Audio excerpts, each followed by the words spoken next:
조금 아마 그 사울에 대한 관용 내용을 조금 진행한 줄 압니다.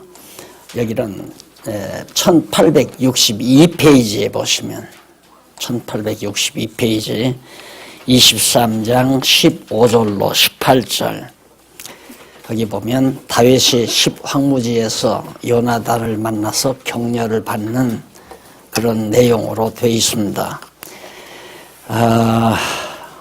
지금 2차 시련에 대해서 다윗이 사울로부터 모진 고난을 당하지만 급기야는 사울에게 엄청난 관용을 베푸는 내용이 23장, 24장 두 장에 기록되어 있습니다. 결국 이제 다윗이 이렇게 망명을 다니다가 블레셋 땅에 거해서 정말 그일라 사람들을 구하게 되죠. 그러다 보니까 이제 다윗의 신변이 드러나게 됩니다. 다윗이 블레셋 땅에 있다더라. 그 신변이 드러나서 결국 사울은 항상 다윗의 뒷조사를 하잖아요. 이놈이 어디로 도망치나 하고. 근데 정보가 들어오기를 다윗이 블레셋에 있다는 정보를 듣고 사울이 이제 추격을 하죠. 추격을 하는데 그 사울의 추격을 피해서 또 다윗은 도망쳐야 되잖아요. 도망을 치는데 어디로 도망을 쳤느냐면 사람들이 사는 도성 이런 데로 도망을 치면 금방 신변이 드러나서 사울에게 또 신변이 드러나니까 사람이 없는 황무지로 이제 도망을 간 거예요. 그래서 황무지로 피해서 도망을 했는데 지금 오늘 우리들이 상고할 내용이 이제 23장 15절로 18절 거기서부터 1862페이지죠. 다윗이 십황무지에서 요나단을 만나서 격려를 받습니다. 마침 또 이제 도망을 치게 되면 아무래도 불안하고 초조하잖아요. 그런데 요나단이 또 나타나요. 사울의 아들 요나단이 나타나서 요나단이 사울에게 너 절대 약해지지 말아라. 담대해라. 우리 아버지가 이미 정말 너 죽이지 못한다. 아버지가 지금 너를 죽이려고 하지만은 우리 아버지가 네 생명 다치지 못해. 그리고 아버지도 알고 있더라. 이제 곧 다윗이 네가 이 나라의 왕이 될 것을 아버지가 알고 있으니까 너 두려워하지 말고 그다음 네가 된 다음에는 내가 되겠다. 이게 요나단은 이제 자기가 양보하는 것처럼 다윗에게 왕의 위치를 양보하는 것처럼 그러면서 이제 친구로서 다윗을 아주 단단히 위로를 해줍니다. 그 위로를 받고 23장 19절로 23절에 보면 사울이 십사람에게 다윗의 거처를 알아달라고 당부합니다.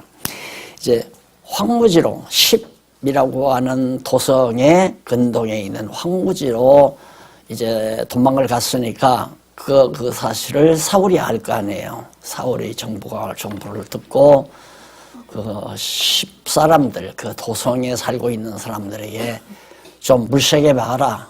다윗이 그 황무지 어디에 숨어 있는지 그 정보를 좀 알아달라고 요청하는 대목이 19절로부터 23절까지 나와요.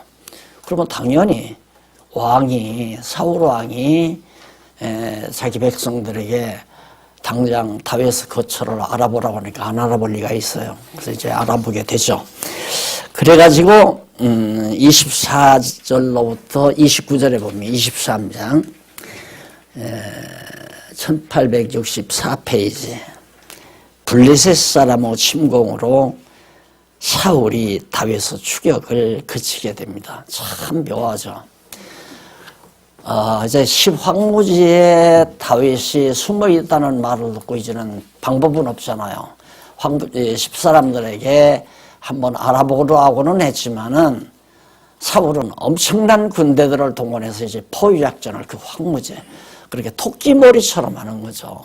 또는 날 산에 이제 막 동네 사람들 모두가 또 젊은이들 모두가 수십 명이 나가서 이제 뭐 토끼 포위해서 모는 것처럼 다윗을 그렇게 이제 군대들을 동원해서 포위 작전을 하니까 이제는 꼼짝없이 잡히면 죽잖아요. 정말 인간적인 생각으로 봐서는 다윗은 이제 죽을 수밖에 없는 그런 처지에 놓이게 됩니다. 그래서 계속해서 이제 조여 들어가는데 이게 이제 하나님께서 모두가 다 하시는 일이에요. 다윗은 죽으면 안 되잖아요. 일단 우리의 대전제는 그렇습니다. 다윗은 지금 순환, 고난의 제2차 순환을 겪는 장면에서 다윗은 아무리 어려운 일이 부딪혀봐도 망하지도 않고 죽지도 않는다. 이 대전제가 우리에게 있잖아요. 그것이 이제 하나님의 섭리의 흐름이니까. 그런데 그러니까 하나님께서는 그렇게 인간적으로 볼 때는 이런 극적 장면이라고 하죠. 극적인 장면. 누가 보아도 다윗은 너는 이제 끝장났다. 망하죠. 엄청난 군대들을 동원해서 포위 작전을 하는데. 그런데 한 놈이 사울에게 뛰쳐오는 거예요. 왕에게 와서. 내 왕이요, 큰일 났습니다. 왜?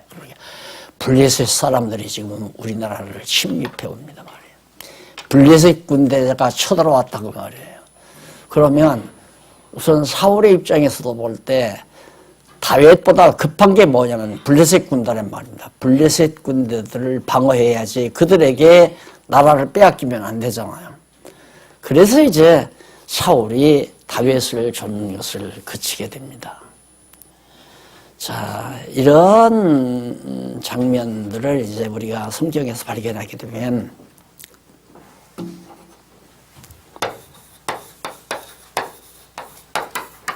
이 끝까지라는 말, 끝까지 참아라. 그러니까 이 끝까지 참으라는 말은 끝장날 때까지 참으라고 말하냐요. 지금 다윗이 지금 죽어요. 뭐 엄청난 군대들이 포위해서 황무지를 포위해서 지금 잡아 조여 들어가고 있으니까 붙잡히면 죽는 거죠. 그때 하나님께서 붙드신다 이 말이에요. 왜? 그래야 하나님이 나를 도우셨구나 하는 확신을 가지게 되니까. 어제 지방을 좀 다녀왔는데 어느 한 중년 되시는 분이 내 소문을 듣고 이제 나한테 질문을 해요. 질문을 하는데 그 질문이 무슨 질문이냐면 왜 하나님이 그렇게 존재하신다면 하나님이 있다면 왜 인간을 이처럼 모질게 고생하게 만들고 전쟁을 경험하고 재난을 겪고 여러 가지 가난 속에서 정말 고통을 당하게 만드시고 신은 하나님은 도대체 왜 무엇 하시느라고 왜 무엇 때문에 그렇게 하시느냐 그 질문을 딱 받았는데 그거 대답하기가 그렇게 간단하지는 않잖아요. 그래서 내가 뭐 긴 시간이 있는 것도 아니고 잠시 대화하다가 나온 얘기니까 예수님이 하신 탕자 비유를 간단하게 얘기를 해줬어요. 부자가 아들 둘이 있었는데 여차여차 했습니다. 그런데 이 아들이 부모의 슬하에서 편안하게 살 때 그것이 부모의 사랑과 은혜인지를 저는 몰랐다. 그래가지고 부모 떠나서 제멋대로 살고 싶어가지고 재산 대달라고 해서 아버지가 두말 없이 재산을 대줬다. 다 탕진하고 막판에는 돼지우리에 가서 짐승과 더불어 살았다. 그때야 아버지 생각이 나서 돌아오니까 아버지가 얼싸안고 진짜 내 아들 살았다고 영접하는 사실이 성경에 기록되어 있다. 인류가 이 땅에서 전쟁도 없이 또 가난도 없이 질병도 없이 편안하게 다 살면 누가 하나님을 찾겠는가? 누가 하나님을 기억이라도 하겠는가? 다 내잘라서 그 말을 하니까 고개를 끄덕끄덕 하더라고요. 예. 우리가 늘 제가 강조하는 거지만 우리가 이 땅에 사는 것은 여호와 하나님 살아계시다는 사실을 확증해서 그 은혜와 사랑을 깨닫는 거거든요. 공부시키기 위해서 우리를 이 땅에 살게 하신 거란 말입니다. 그러니까 여기는 우리가 지금 잠시 와서 실습하는 곳이지 여기서 뭔가 우리의 이상을 이루는 곳이 아니에요. 우리의 이상을 여기다 이루는 장소가 아니라 우리가 하나님 경외하기를 배우는 실습 장소다. 그래서 순환도 있을 수 있고 고난도 있을 수 있고 가난과 전쟁과 질병, 온갖 천지재변 이런 것들이 얼마든지 계속해서 우리의 삶 속에서 꼬리를 물고 일어날 수 있다. 그런 얘기예요. 그것도 언제까지? 끝까지. 그러니까 이기지 못할 하나님께서 우리에게 시험을 주는데 이기지 못할 시험은 안 주신다 이 말이에요. 이길 수 있는 시험을 주지. 그러니까 초등학생에게 대학생 시험 문제 제출하는 선생이 없잖아요. 그런 미련한 선생. 초등학생은 초등학생이 풀 수 있는 문제를 내는 거고 고등학생은 고등학생이 풀 수 있는 문제를 주듯이 하나님께서도 우리를 이길 만한 시험을 견딜 만한 그런 문제를 우리에게 풀어준다. 자, 그래서 다윗은 적어도 이제 온 사울 군대들이 이렇게 포위해서 이제 이렇게 토끼 마냥 움츠려 들고 발발발발 떨 수 있는 그런 환경까지 지금 온 거예요.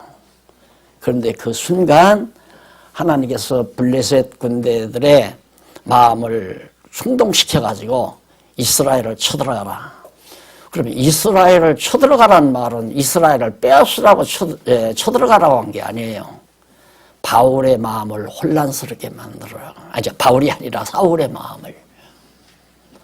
그렇게 사울이 벌써 막 완전히 마음을 바꿔가지고 가서 나라를 방어해야 되니까 그러는 동안에 다윗은 살아나게 된 거죠. 이것이 끝까지 참는 겁니다. 그러니까 내게 주신 믿음의 분량이 어느 선까지가 끝이냐. 정말 어려움이 심하면 심할수록 하나님 보시기에 내가 이 정도의 시험은 이길 것 같아서 주시는구나. 이 생각을 꼭 잊지 말아야 돼요.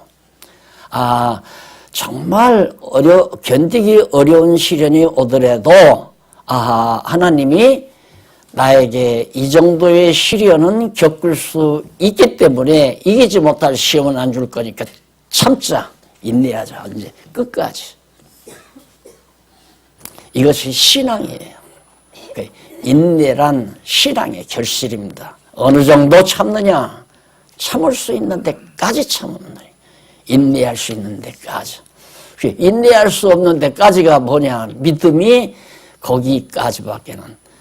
내가 참을 수 있는 믿음이 그 정도까지밖에는 이제 하나님이 날 버렸는가 보다 한다든가 하나님이 없다고 한다든가 이런 정도 갈 때까지. 그러면 하나님이 없다고 하고 버려버리면 하나님이 버릴 자 같으면 내 던져버리죠. 그러나 하나님이 버리지 않을 자 같으면 그 경지에 하나님이 역사하신다 하는 얘기예요.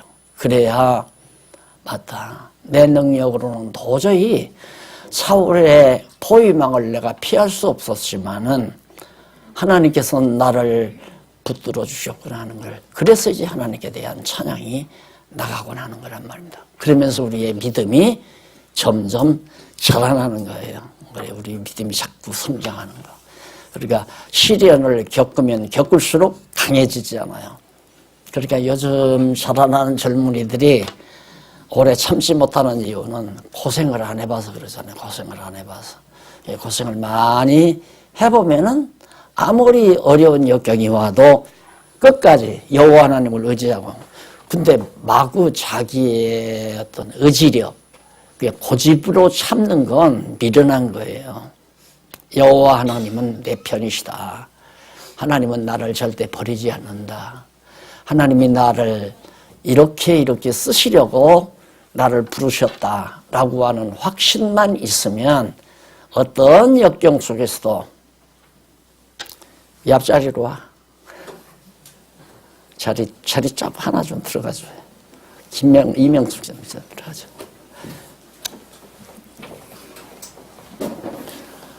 다음에는 안내원을 하나 세워요, 권사님 중에. 네. 그래서 결국 다윗의 추격을 그치고 다윗은 위기를 모면하게 됩니다. 24장 1절로 7절에 보면 1866페이지 24장 1절로 7절 다윗이 엔겐디 굴에서 사울을 죽이지 않고 살려주는 내용입니다. 정말 완전히 전황이 확 바뀌어버려요. 이제 사울이 간 동안 다윗은 이제 숨을 곳을 찾았을 거 아니에요. 그런데 들에 황무지에 굴이 하나 있어요. 엔겐디 굴이라고 하는 굴이 하나 있어가지고 굴 속으로 이제 다 따르는 자들과 함께 수백 명이 함께 들어갔단 말입니다. 피곤하니까. 그래서 들어가서 쉬고 모두가 다 쉬고 있고 또 다윗도 좀 쉬다가 오슬렁오슬렁 따르는 사람 신하들 몇하고 밖으로 나와봐서 굴 밖으로 이렇게 나와보니까 와 어느 결에 사울이 이 블레셋 군대들을 다 쫓아버리고 또 쫓아온 거예요. 다윗을 찾으러 막 황무지를 휘졌다가 사울도 피곤하니까 그 굴 어구에서 이 들판이 있는데 굴 밖에 들판이 있는데 어구에서 군대들이 전부 다 누워서 잠자는 거예요. 피곤하니까. 그리고 사울도 한 중앙에서 깊이 잠들어 있고요. 그 굴 밖에 다윗이 떡 나와버리니까 와 장관석이거든요. 그때 다윗의 신하가 말합니다. 주여 나에게 명령만 하십시오. 명령하면 내가 그냥 사울의 칼을 창을 뽑아서 바로 그냥 머리에 꽂으면 되니까 나한테 허락만 해달라 그러니까 다윗이 그 신하에게 하는 말이 여기서 우리가 밤나스림의 진리를 배우게 되는 거죠. 기회가 왔어요. 꽂으면 돼요. 그것도 자기가 꽂는 게 아니에요. 고개만 끄떡하면 되든가 눈을 끔쩍하면 돼요. 알았다. 그러면 끝나는 거예요. 그러면 원수 다 끝나고 편안히 오는 거예요. 그게 유혹이죠. 그런 것들. 다윗이 그러지 않았어요. 이제는 믿음이 생겼거든요. 하나님이 자기와 함께 한다는 확신이 왔어요.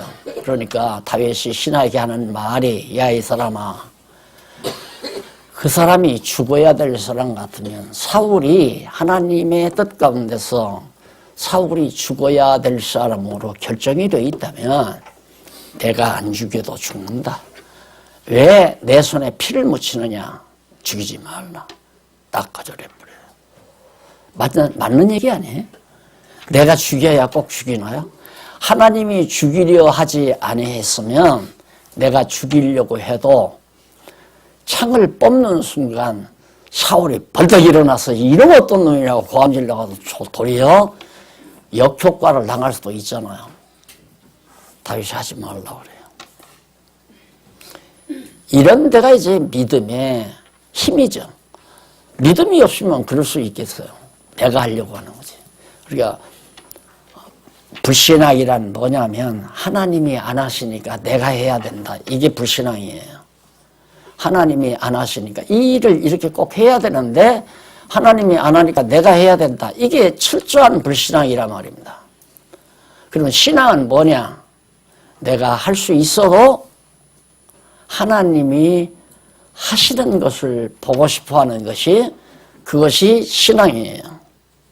내가 안 해도 하나님은 하시니까 하나님이 이루어 가시는 거란 말입니다. 문제는 하나님은 이미 다윗을 언제부터 잘 아시다시피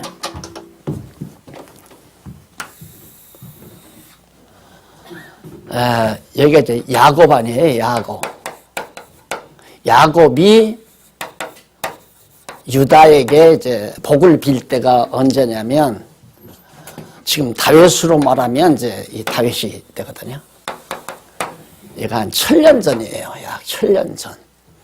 1000년 전 야곱이 자기 아들 유다에게 내게서는 유다가 네 번째 아들이거든요. 내게서는 왕의 홀이 네 자손에게서 떠나지 않는다고 말입니다. 다윗의 자손에게서. 그런데 다윗이 1000년 후에 유다 자손으로 태어난 거예요. 사울은 유다 지파가 아니고 베냐민 지파라고 했잖아요. 그럼 벌써 하나님은 이때 다윗 이전에 1000년 전에 이미 다윗이 왕될 것 하나님께서 정해 놓으신 거예요. 그러면 우리가 계시세계에서는 1000년이지만 더 올라가면 영원전 그리스도 안에서 영원한 때에 벌써 하나님은 모든 것 다 계획해 놓고 작정해 놓으시고 그것을 실현하기 위해서 야곱을 통해서 유다에게 다윗 이전 1000년 전에 얘기한 거란 말입니다. 언약한 거. 그 언약대로 다윗이 지금 왕은 안 돼 있지만 사울 왕의 신앙을 타다가지고 쫓긴다는 거 아니에요. 그러니까 누가 봐도 성경을 알면 아, 다윗은 안 죽는다. 다윗이 죽으면 하나님은 안 계시지. 이게 되잖아요. 하나님이 살아 계신 한 다윗은 절대 망하지 않는다. 이게 정말 믿어져야 되거든요. 우리가 이렇게 매주일 날 만나서 이렇게 공부를 또 하고 하는 이유는 자꾸 믿다가도 흐트러지니까 그 믿음을 키우기 위해서 자꾸 우리가 말씀 안에서 확신을 가지는 거 아니겠어요? 이거 믿으면 공부 더 할 거 없어요.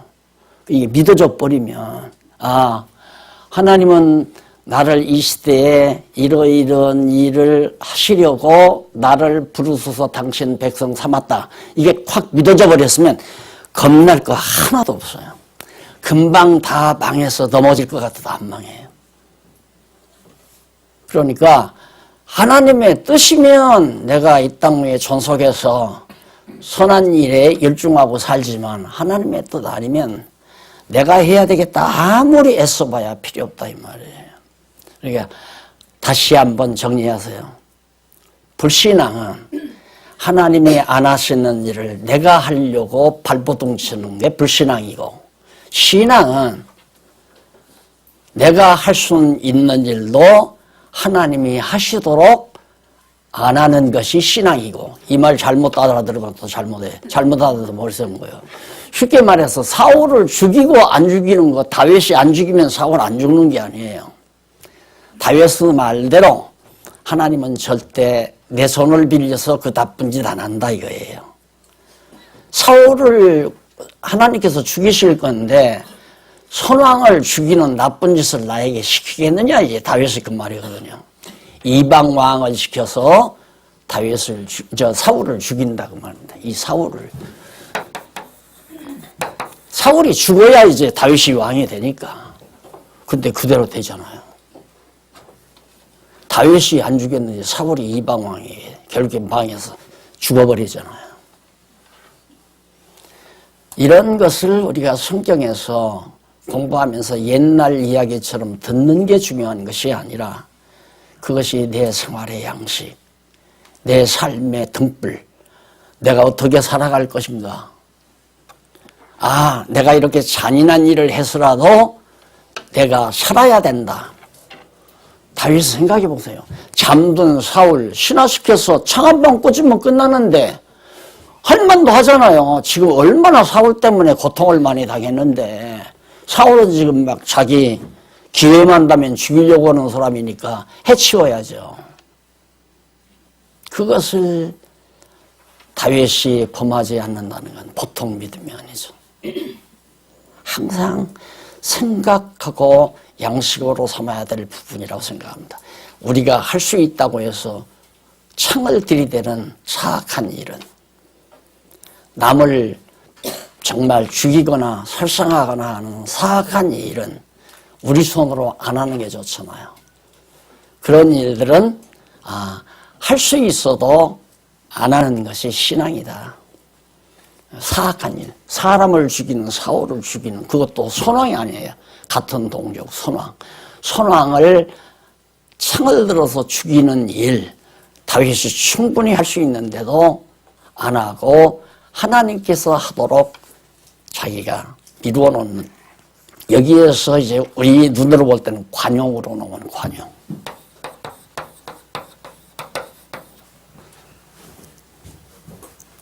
여기는 관용. 사울에 대한 다윗 왕의 관용. 사실 강자에 대해서 약자가 관용을 베푸는 일은 불가능합니다.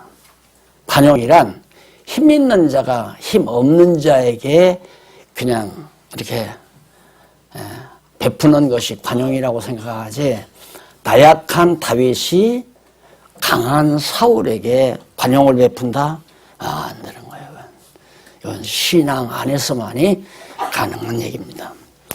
자, 그래서 결국은 죽이지 않고 살려놓고는 24장 8절로 15절에 가보면 다윗이 본심을 사울에게 증거물을 보이며 말하여 줍니다. 다윗이 사울은 죽이지 않았지만 누워있는 사울의 이 옷깃을 잘랐어요. 이 옷깃을 잘라가지고 그걸 가지고 이제 신하하고 저 건너편 산에 올라가요. 높은 산에 올라가서 꽝을 지른 거예요. 야, 이놈들아, 어른을 모시려면 똑똑히 잘 모셔라. 너 어른의 옷자락을 봐라, 이놈아. 그래, 사울이 보니까 자기 옷자락이 나갔잖아요. 다윗이 잘라갔으니까, 옷자락을 잘라갔으니까 증거물을 가지고 간 거죠. 어른을 모시려면 잠자지 말고 이놈들아 똑똑히 해야지. 내가 얼마든지 너 어를 죽일 수 있었지만 안 죽였다. 잘 모셔라. 그때 그 정말 다윗의 심정이, 야, 정말 얼마나 호탕했을까, 얼마나 당당했을까, 얼마나 사나답고, 이런 생각을 많이 해봤어요. 이거 처음에 이제 이렇게 공부해 나가면서. 자, 이렇게쯤 되지니까 사울이 감동을 받을 수밖에 없잖아요. 와, 저놈 봐라. 대단한 놈이다, 저는. 이게 사울의 기가 팍 꺾인 거예요. 그러니까 여러분, 그 어떤 힘 있는 자로부터 힘이 있든 없든 간에 어떤 은혜를 딱 베풀면 기가 팍 꺾이잖아요. 자기가 은혜를 받게 되면, 베풀물 받으면 기가 꺾여요. 예를 들면, 친구하고 샀어요. 같이 갔어요. 식당을 갔어요. 같이 갔는데, 물론 늘 같이 지나는 친구들이야 상관없지만은, 오랜만에 만난 친구가 있는데, 어디서 서울역이나 어디서 만나서 딱 갔는데, 이 녀석이 밥 먹다 말고 딱 카드를 딱 내서 밥값 딱 치른 다음에, 아이고, 이거 한 대가 더 맞았구나. 그다음부터 이제 약간 기가 꺾이잖아요. 그런데 지금 다윗한테 이게 보통 당한 게 아니거든요, 사울이. 이게 기가 꺾여버린 거예요. 그래가지고 다윗의 선대에 이제 사울이 감동을 받고, 내가 정말 잘못한 것도 보통 잘못한 게 아니구나. 너무너무 내가 잘못했다. 뉘우치고 반성하게 됩니다. 그러자 결국 하나님께서 다윗을 이렇게 사울에게 관용을 베풀고 나니까 하나님께서 다윗을 보호해줘요. 이렇게 다. 자, 보호를 해주는데, 그 25장 1절에 보면 사무엘은 죽어서 장사되고 다윗은 바란 광야로 가게 됩니다. 이미 사무엘은 죽었어요. 그러니까 한 세대가 갔죠. 사무엘 죽고 그다음에 사울이 죽으면 이제 다윗 시대가 오잖아요. 그래서 25장 2절로 8절에 보면 1872페이지 다윗이 나발에게 소년을 보내어 도움을 요청합니다. 자, 이제 사울도 돌아가 버렸고 사무엘도 죽었고, 그러나 아직 왕궁으로 들어가기는 빠르잖아요. 또 어느 순간 또 사울이 돌변할지 모르니까, 그러니까 왕궁으로 갈 수는 없고 다윗이 들에서 그냥 수백 명의 사람들하고 거처하려니까 식사도 보통 문제가 아니잖아요. 그래 소식을 들어요.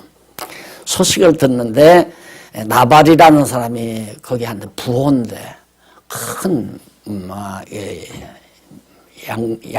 양치기 그러니까 목장을 하는 부호였어요. 근데 어느 날 양들의 털을 깎는다는 소식을 다윗이 듣습니다. 들어가지고 다윗이 이제 신하를 보내요. 그 나발에게 보내가지고 당신의 그 종들하고 우리 종들하고 상당히 이제 가깝게 이렇게 지났는데 우리가 당신에게 아무 피해를 주지 않았다. 당신의 목장에 가서 양을 잡아다 먹었거나 도둑질해 왔거나 이런 일이 전혀 없었다. 그 말은 뭐냐면 잘 보호해 줬다 이 말이에요. 그러니 오늘 우리가 지금 여차여차해서 지금 사울왕과 이런 관계에서 많은 무리가 이렇게 밖에 나와 있는데 먹을 게 좀 필요하다 이 말이에요. 돈이 좀 필요하다. 그러니까 좀 할 수 있는 만큼 좀 후원 좀 해다오 하고 신하를 보낸 거예요. 그런데 부자가 나발이 딱 거절해버린 거예요. 자, 그러면 이 거절당하면 다윗은 이제 막 차고 들어가서 이제 막 뺏는 길밖에 없잖아요. 따지고 보면. 그래서 9절로 13절에 보면 25장 다윗이 나발에게 거절당한 후에 칼을 들고 올라갑니다. 이런 놈은 가만 놔둬서는 안 되겠다. 이제 이런 생각이 들었겠죠. 그래가지고 14절로 17절 보면 한 소년이 나발의 아내에게 다윗의 선대함을 알려줍니다. 자, 소년 하나가 있다가 칼을 들고 이제 다윗이 이제 그 사람을 죽이려고 나발을 죽이려고 가는데 마침 사람 하나가 누구한테 가냐면 나발의 아내 아비가일이라고 하는 이쁜 아내가 있어요. 그 아비가일에게 가서 지금 당신 남편이 해도 너무했다. 좀 선대를 베풀어야 되는데 그 다윗이 지금 여차여차한 분인데 선대를 해야 되는데 너무 박대를 해버렸다. 그러니까 아비가일이 그 말을 듣고 머리를 쓴 거예요. 이 아비가일이.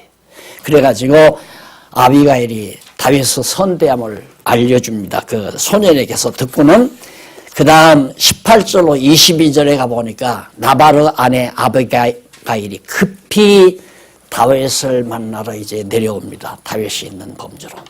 아내가 영리한 거죠.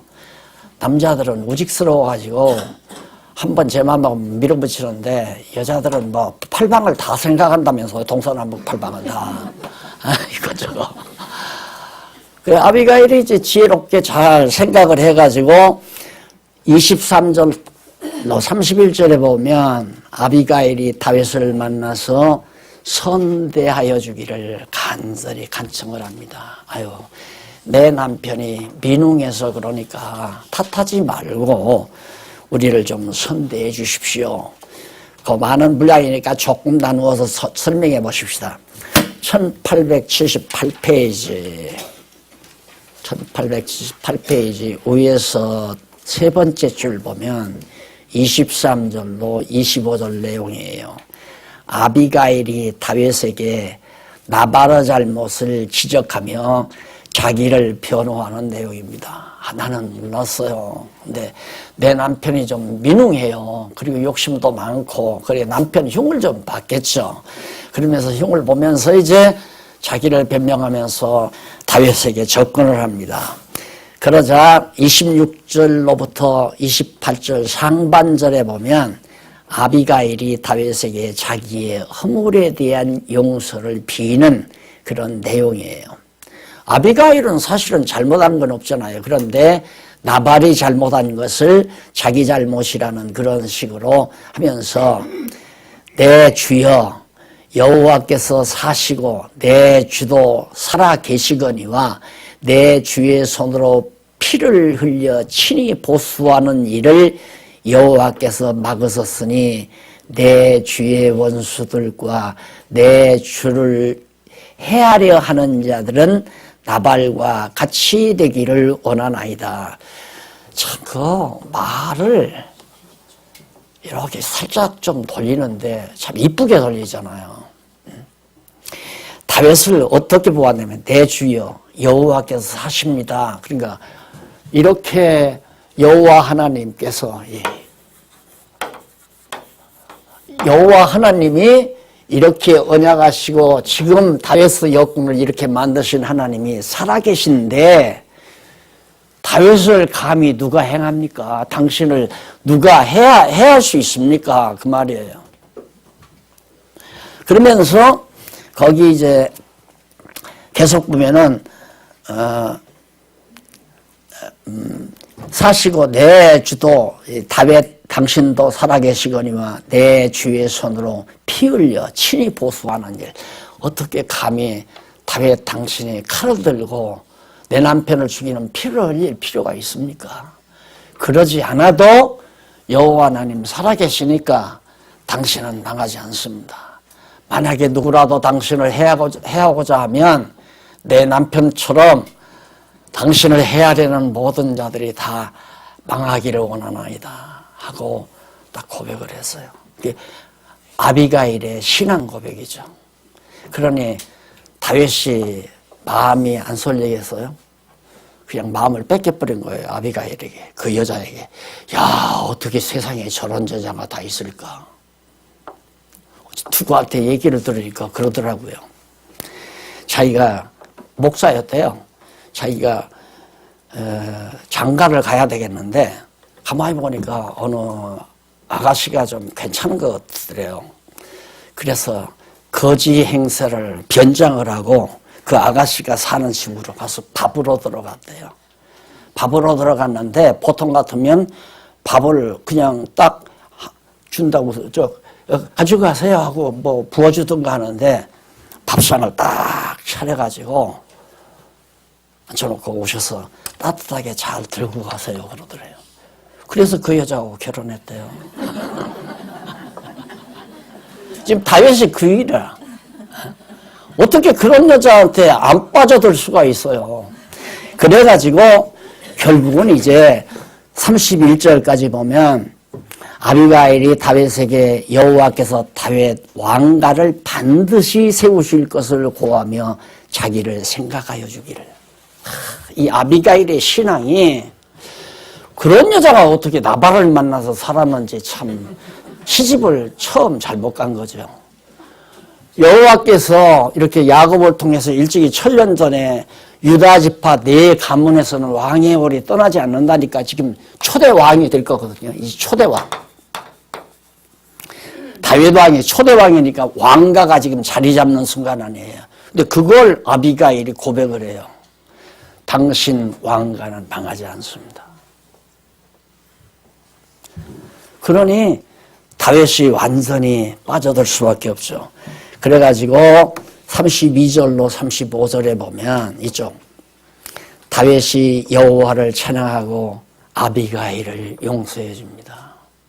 결국 다윗의 입에서 찬송이 나오잖아요. 사울을 죽이는 피 흘리는 죄를 하나님께서 피하게 해 주시고 그 다음 하마터면 나발을 칼로 가서 찔러 죽여버리고 다 재산 탈취할 판인데 그런 악독한 일을 하지 않도록 하나님께서 잘 기회를 모면케 해주시고 놀랍게도 여자다운 여자를 하나 만나도록 그래서 그 믿음이 돈독한 여호와를 믿는 여호와 하나님을 깨달아 알고 믿는 신앙이 돈독한 아비가일이라는 여자를 만나도록 하나님께서 허락하셨다. 그래서 결국 다윗이 아비가일을 용서하는 대목이 나옵니다. 그 다음에 25장 36절로 38절에 보면 나발이 아내의 말을 듣고 하나님께 치심으로 죽어버리고 말잖아요. 자, 한번 그 성경 읽어보십시다. 아비가일이 나발에게로 돌아오니 그가 왕의 잔치 같은 잔치를 그 집에 배설하고 그 다음 크게 취해서 만취해가지고 마음의 기뻐함으로 아비가일이 밝은 아침까지는 다소간 말하지 아니하다가 아침에, 그러니까 나발이 그냥 잔치를 베풀고 만취를 해서다가 이제 하룻밤을 자고, 이런 걸 보면 참 여자가 지혜롭잖아요. 저녁에는 말 안 해요. 술 취한 김에 말했다가는 도리어 또 얻어맞아서 아비가일이 죽을지도 모르죠. 취업해가지고. 그러니까 이제 술 다 깬 다음에 아침 맑은 정신이 돌아왔을 때 나발이 포도주가 깬 후에 그 아내가 그에게, 아내가 아비가일이 이제 나발에게 이 일을 고함해 그가 낙담했다. 담이 떨어졌다 그 말이에요. 담이 팍 떨어져요. 이게 담이 떨어져 버리면 얼굴이 새카매져 버립니다. 얼굴이 새까매요. 그러니까 딱 그 아비가일이 다윗을 만나고 돌아와서 여차 했습니다. 그분은 이런 집안의 사람이고 그분은 반드시 이제 사울의 뒤를 위해서 왕위에 앉을 자리며 그 왕가는 절대 떠나지 않고 그 왕가가 지속될 그런 훌륭한 위대한 사람입니다. 그런데 그 사람을 자기가 완전히 배반을 막 박대를 했으니까 끝났구나 싶으니까 담이 뚝 떨어지면서, 자 보세요, 낙담하여 몸이 돌과 같이 되어버렸다. 몸이 딱 굳어져 버린다. 기가 안 돈다는 얘기죠. 몸에 기가 딱 굳어져 버려. 38절. 한 열흘 후에 여호와께서 나발을 치심에 그가 죽어버렸잖아요. 봐요. 죽을 자는 죽게 되어 있다. 내가 안 죽여도.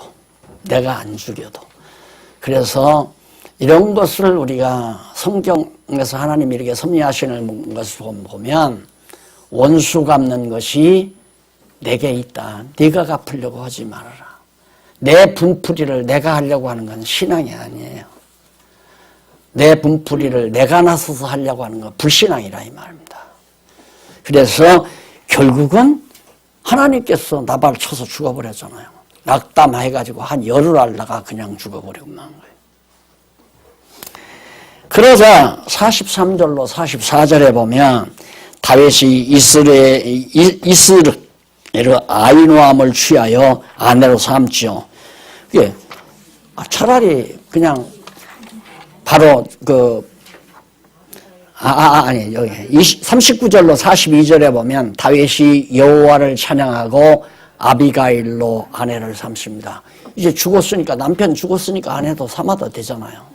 그러니까 참 다윗이 아비가일을 어떻게 만나서 아내 삼으려고 했겠어요.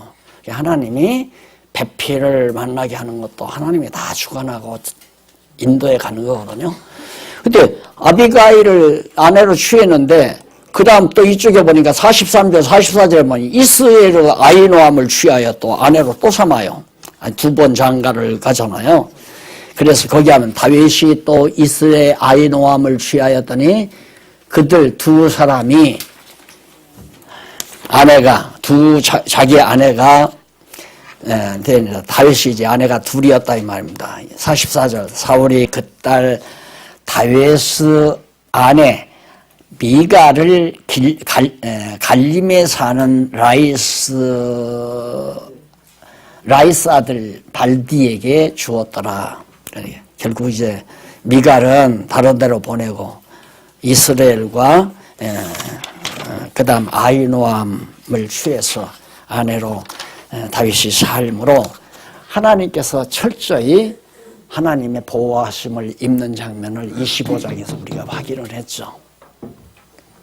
이게 다윗이니까 그랬지 하는 생각을 우리가 많이 하거든요. 옛날 수천 년 전 이야기니까 나와 전혀 관계없는 무관한 얘기라고 생각 아니에요. 그게 아니에요. 이분의 하시는 일을 우리에게 알게 해주는 거거든요. 그러면 오늘을 사는 우리에게도 저 여호와 하나님 살아계셔서 우리를 인도해 가시는 거란 말입니다. 살다가 보면 정말 막막한 장면이 와요. 다윗처럼 포위당할 장면도 또 때로는 화가 나서 내가 해결하고자 하는 그런 잘못된 판단을 내릴 때도 있고, 그때마다 하나님께서 다 우리를 주관하시고 인도하셔서 당신이 정해놓으신 천년 전부터, 더 나아가서는 영원전 영원한 새 때부터 정해놓으신 그 뜻을 하나님께서 역사 속에서 차근차근 이루어져 갑니다. 또 한 주간 걱정하지 마시고 염려하지 마시고 화내지 마시고 욕심내지 마시고, 마시라는 게 아니라 욕심 안 내지고 화 안 내지고 증오하고 시기하지 않게 되고, 이런 아름다운 삶을 사시다가 또 일주일에 만나 뵙도록 하십시다. 감사합니다. 기도하십시다. 자비하신 아버지 하나님, 정말 살아계셔서 우리의 일거수일투족 하나하나 살피시고 인도하시고 우리의 나아갈 방향을 정해놓으시고 하나님께서 우리의 마음을 주관하심을 우리는 확신합니다. 사랑하는 귀한 우리 권속들, 어떤 어려움 중에도 혼란스러워하지 말게 하시고 당황하지도 말게 하시고 당당하게 살아계신 여호와 하나님 의지하고 승리하는 귀한 우리 권속들 되도록 인도해 주시옵소서. 예수님 이름으로 기도드립니다. 아멘.